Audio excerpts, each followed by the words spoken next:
Lalu kita taruh ke gelas, lalu kita tuang air panas mendidih, kita aduk tunggu hangat, kita minum. Itu sangat bisa membantu memudahkan kita untuk tidur, karena itu bisa merilekkan kita, bisa menenangkan pikiran kita. Dan untuk para penderita gangguan asam lambung, perlu teman-teman ingat, perlu teman-teman sadari bahwa kecemasan, ketakutan yang teman-teman takutkan itu tidak akan terjadi. Itu hanya skenario yang kamu buat sendiri. Jadi teman-teman mulai sekarang tenang, santai. Assalamualaikum warahmatullahi wabarakatuh. Ketemu lagi dengan saya, yaitu salah satu mantan penderita gangguan asam lambung dan juga anxiety. Pernahkah teman-teman mengalami kesulitan tidur? Sudah berjam-jam berbaring di kasur, tapi masih sulit untuk tidur. Sudah memejamkan mata, tapi masih juga belum bisa tidur. Atau mungkin sudah tidur 1 jam atau 2 jam, setelah itu kebangun. Nah, setelah itu untuk tidur lagi sangat kesulitan sekali. Saya sangat pernah banget mengalami kesulitan untuk tidur. Pada saat normal juga pernah, pada saat mengalami gangguan asam lambung apalagi. Sangat pernah mengalami yang namanya kesulitan untuk tidur. Dan saya kira teman-teman di luaran sana banyak juga yang mengalami kesulitan untuk tidur, khususnya untuk para penderita gangguan asam lambung. Sangat banyak yang mengalami kesulitan untuk tidur. Dan gini, sulit tidur itu sebenarnya masalah semua orang. Orang normal pun juga mengalami masalah itu, yaitu kesulitan untuk tidur. Tak terkecuali para penderita gangguan asam lambung juga sangat mengalami masalah itu. Dan kesulitan tidur itu, sepemahaman saya itu sangat banyak penyebabnya. Dan untuk orang normal ataupun penderita gangguan asam lambung itu penyebabnya hampir-hampir sama, tapi mungkin ada beberapa perbedaannya yang membuat kita kesulitan untuk tidur. Dan apa saja penyebabnya yang membuat kita kesulitan untuk tidur? Yang pertama adalah kurangnya olahraga. Itu sangat bisa membuat kita kesulitan untuk tidur. Berlaku untuk orang normal maupun orang penderita gangguan asam lambung. Penyebab berikutnya adalah kebanyakan tidur siang harinya. Mungkin tidur siang harinya 2-3 jam itu sangat kebanyakan. Itu juga berlaku untuk orang normal maupun penderita gangguan asam lambung. Juga seperti itu. Yang berikutnya adalah memikirkan sesuatu atau mengkhawatirkan sesuatu. Itu juga berlaku orang normal, berlaku juga untuk penderita gangguan asam lambung. Tapi berbeda yang dikhawatirkan. Biasanya seperti itu. Kalau orang normal itu mengkhawatirkan pekerjaannya, memikirkan pekerjaannya. Mungkin memikirkan pekerjaan yang belum selesai. Masih ada PR-PR pekerjaan yang sangat banyak yang harus diselesaikan. Jadi orang normal kepikiran dengan itu. Atau juga bisa kepikiran dengan hutang. Orang normal biasanya seperti itu. Ketika kepikiran dengan hutang, biasanya juga kesulitan untuk tidur. Tapi kalau orang penderita gangguan asam lambung, yang dipikirkannya sedikit berbeda. Termasuk yang pernah saya alami dulu. Gini, yang dipikirkan adalah mencemaskan sesuatu yang buruk-buruk, mencemaskan kondisinya. Waduh, jangan-jangan saya mau meninggal. Waduh, jangan-jangan kondisi saya semakin buruk, semakin parah. Waduh, jangan-jangan kondisi saya tidak bisa terselesaikan karena setiap hari, setiap malam gini-gini saja, tidak ada perubahan sama sekali. Jadi yang kita pikirkan itu sesuatu yang buruk-buruk. Itu sangat bisa atau sangat mengganggu kita untuk tidur, sangat membuat kita kesulitan untuk tidur. Yang berikutnya adalah kurangnya rasa syukur. Itu berlaku untuk orang normal maupun penderita gangguan asam lambung.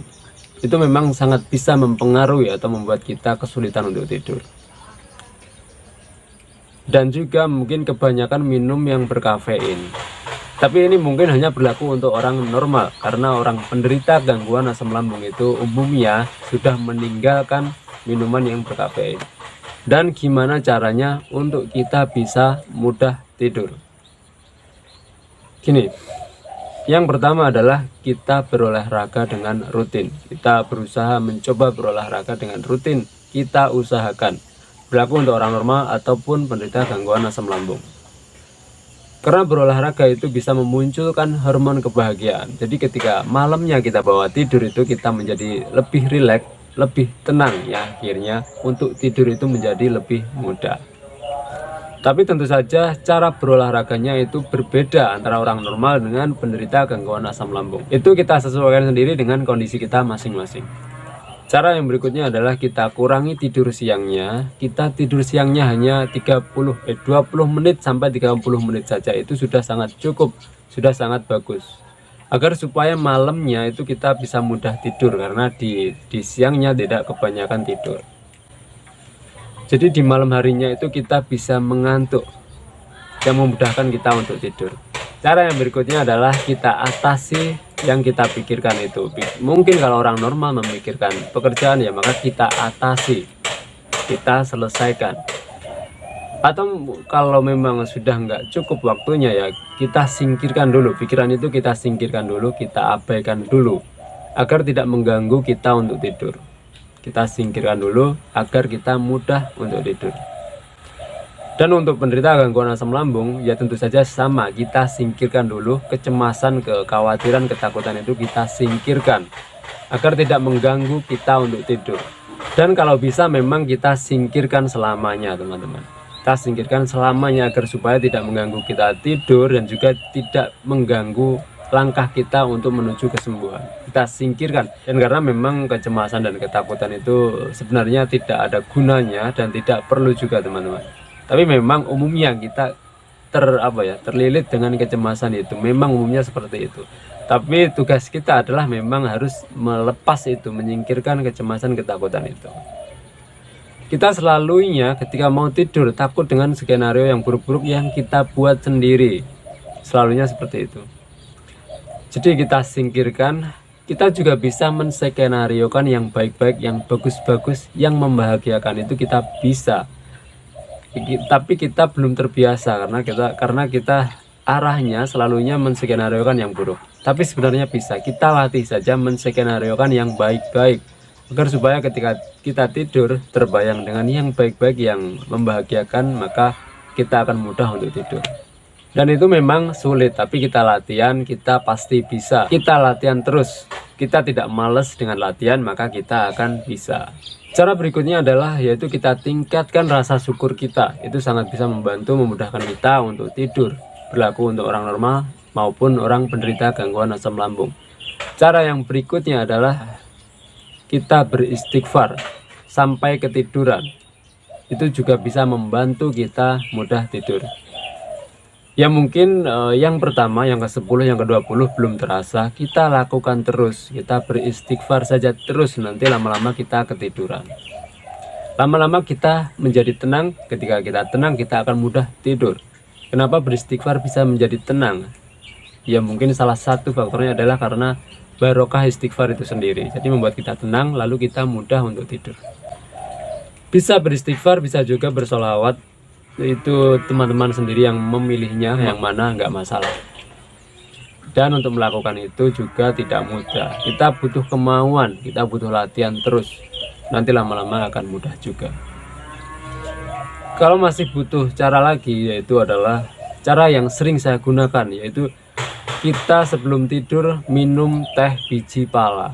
Teh biji pala yaitu kita buatnya biji pala, kita geprek, isinya kita iris tipis-tipis. Lalu kita taruh ke gelas, lalu kita tuang air panas mendidih, kita aduk, tunggu hangat, kita minum. Itu sangat bisa membantu, memudahkan kita untuk tidur, karena itu bisa merilekkan kita, bisa menenangkan pikiran kita. Dan memang salah satu manfaat biji pala itu adalah sebagai obat tidur alami. Dan masih banyak lagi manfaat lainnya. Jadi bagi teman-teman yang mengalami kesulitan untuk tidur, khususnya untuk para penderita gangguan asam lambung, teman-teman bisa menerapkan cara yang saya sampaikan ini tadi. Dan untuk para penderita gangguan asam lambung, perlu teman-teman ingat, perlu teman-teman sadari bahwa kecemasan, ketakutan yang teman-teman takutkan itu tidak akan terjadi. Itu hanya skenario yang kamu buat sendiri. Jadi teman-teman mulai sekarang tenang, santai. Saya kira segitu dulu. Semoga bermanfaat. Selalu ingat satu hal, selalu bersyukur pada kondisi bagaimanapun kita saat ini. Assalamualaikum warahmatullahi wabarakatuh.